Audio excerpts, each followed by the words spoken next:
Avokat, ndoshta është atipike, por problematika e radhës vjen nga një adoleshent, ai thotë që jam 17 vjeçar.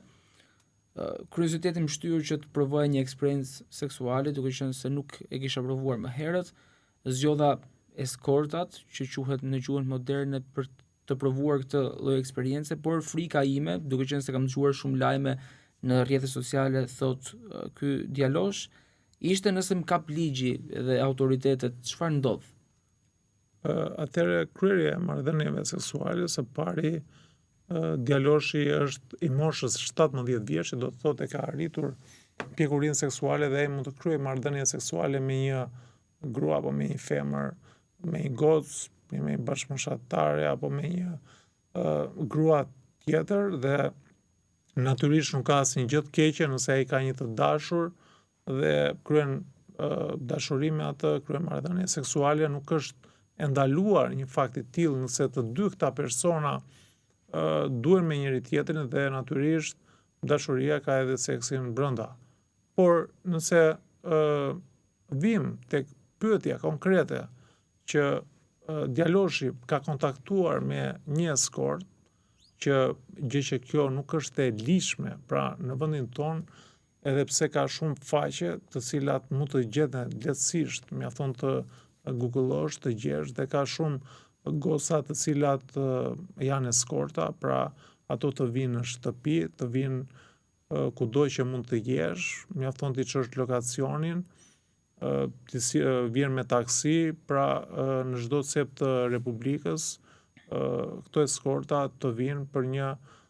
pagesë të caktuar dhe natyrisht to i zgjedh tek faqja përkatëse, pra besoj që edhe djaloshi mund ta ketë zgjedhur në një nga këto faqe të cilat janë publike dhe ka bërë pagesën, pra duke e paguar për shërbimin që i ka ofruar kjo eskort dhe përpasoj ai ka filluar edhe ka kryer marrëdhënie seksuale. Por nëse do t'i referohemi ligjit konkret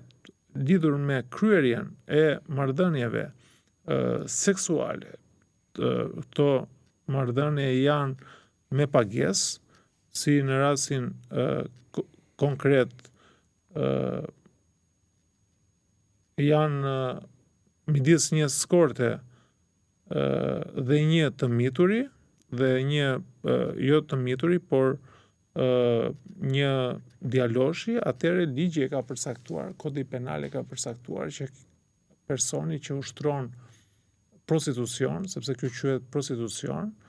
kundrejt pagesës, pra ka marrë një pagesë dhe në rastin konkret djaloshi ka paguar para, atëherë dënohet me gjop deri në 3 vite burg.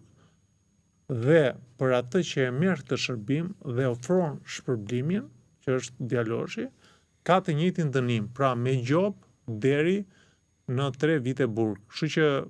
djaloshi duhet bëj kujdes herë tjetër, sepse nëse kapet në flagrancë nga aksionet të policisë, ai do të penalizohet me një masë dënimi me gjop ose në 3 vite. Kjo varet për shkak të rrethanave që sa herë ka kryer, pra nëse ai duhet në hetim të vazhdueshëm, sepse edhe mundet të jetë në hetim, duhet të dimë që prokuroria kur të jeton nuk troket e dera dhe thotë që unë po të jetoj, mundet që ky grup të jetë në survejim, edhe personat që shkojnë natyrisht që relacioni i prokurorisë i konsideron këto raste, pra nëse janë në mënyrë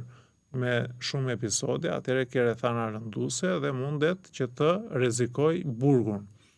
Kështu që unë do ta këshilloja që është më mirë që të gjej një të dashur, pra është diçka normale që djaloshi të ketë mundësi të integrohet dhe natyrisht të gjej dikë që e pëlqen, e dashuron dhe natyrisht gjatë dashurisë, pra kur do dikë, patjetër që seksi është një element shumë i rëndësishëm në një marrëdhënie dashurore mes çiftit dhe